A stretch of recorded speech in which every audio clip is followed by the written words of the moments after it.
Alright guys, how's everybody doing? Back with another video. You guys might recognize this car, which everybody should. This is the 9802 Vic. This is when I ran Somerset. I got hit real hard here. We pushed the door back out. And then I ran it down at Listy and ended up breaking a U-joint. So, I ended up letting my dad run this car here. I mean, as you can see, it ain't bad. It's folded up nice. We're going to pull that down a little bit. Fix the frame a little bit, pull some of that trunk that's into the rear end out. We're going to bend this back down once we pull the frame down a little bit. I know it's going to come right back up, but just to give it a little more strength, we're going to try and tuck it and dip it down a little bit more too. I know it's going to bend right back here, but you know, the longer we can make this, and these ain't the tires on it. They're on it, but I should have worded that different. We're going to switch tires here because this has got 4 different tires on it. I wonder why when I picked up on this corner it picked the rear end of the car up. Well, it's because we got a dummy back there. But I finally got the bumper mounted. This thing, it cut the bumper off of it, and I'm running this one, which you guys remember, the square style. My dad needed something to run, so we gave him this one to run. This will be completely repainted, and the head will have 05 and his roof sign. And yeah, we ended up, the engine in it, you guys are probably wondering what that is. It's a 351 Windsor. It's out of bud. Alright. It's a 1980 351 Windsor.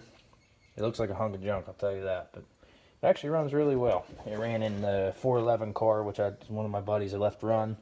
And it actually surprised the hell out of all of us because I didn't think it'd run like that. Normally, these Ford engines, unless you put them on alcohol or do some stuff to them, they always get hot and shut off. Well, this thing kept going, so figure we'll give her a second shot and let my dad try it out. But we got these are actually 302 headers, which are the same thing as a Windsor. Windsor, 302, 289, they're all the same. But we got some body work to do on this. Figure I'd make some videos because, like I said, it's been a while and we're getting close to Derby season, so I know you guys like Derby videos.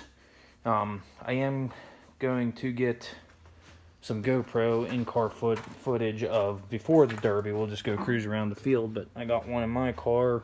There's one in my dad's, so we'll put this one on if you guys want to see cold starts. Maybe we'll do a couple cold starts. Like I said, we'll do cold starts, we'll do some running around, maybe do some burnouts. We'll put some junk tires on them, burn the tires off, and have a little bit of fun, see what we can do. And other than that, this thing's pretty well, it's packing in pretty good. It's kind of hard, I don't got much room here. But I mean, it's packing in nice and tight. The only thing I'm afraid of, it's going to start blowing the trunk in, which is fine. I mean, it's got, the humps ain't blowed yet on this. But I want to get this down, pull the roof back down. We're allowed more patches on the trunk. So I can put another one here, across there.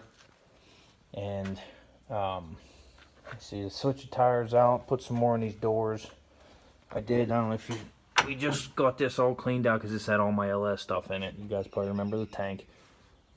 We did put sidebars in on both sides here. They're not finished welded yet. I got to finish welding them, but we wanted to get them in for now. Working on the wiring, and then all I'm going to do is run my wiring from the positive side. There's one terminal already on there. Take a junk hose, stick it in a junk hose, and zip tie it around there. And then you bring it up, and I'll have to show you guys sometime how I do mine. But it works really well. No switches, no nothing. All you do is use them fittings over there. For you. It would be something like that one right there. It's kind of hard to see, but I'll show you. You guys probably remember from seeing them in the videos, but it helps some of you out. And I'll show you on this one quick. See how they all run up here? They're all in hoses.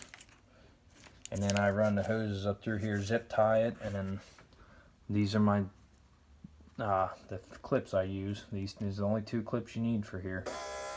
And you just put them together and then you touch them to and start it. You can do it for any vehicle, any carbureted car. You can even do it for fuel injection as long as you just run the starter or fuel pump. You can use that. You always use like a junk hose. and just stick them through a junk hose, because if you get too many in here and they start to get hot or arc out, it'll catch fire. Or it'll just melt all your wires, and then you'll be sitting there screwed, not being able to know what to do.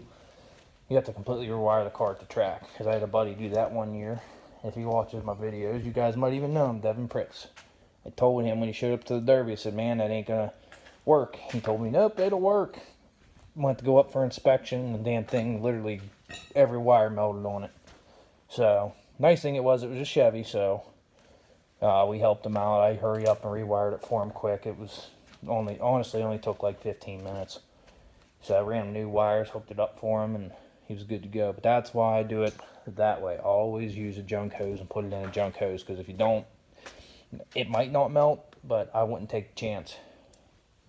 Actually, something cool in this bumper here. I think it's a Monte Carlo bumper. But he actually dug this thing out of the ground. We found it where I used to work at. It was buried in the ground for I don't even know how many years. I mean, you can tell just by the way it looks. See how like rusty it was? I put some black paint on it, but it looked pretty rough. But it's actually solid. I don't know how, but it's solid. Had about 20 pounds of dirt come out of it, but I got to finish welding the front brackets yet on this one. Do, like I said, some more welds. We're trying to find another hood. I mean, that one should do, but you can see it. I have a feeling if it goes to bend, it's going to bend right there. Come on, focus. Right there. And same on the other side, it's starting to go. But we got to pull this car down because it's actually bent up. So we're going to put it up on a trailer, block it, cold bend it, pull it down. Because you keep running like this, it'll blow the crush boxes out. Look how much difference is between the back bumper of the Crown Vic compared to that. So that should be down at least 3 inches. But that's enough for this video. See you guys in the next one. Any questions on this one, just let me know.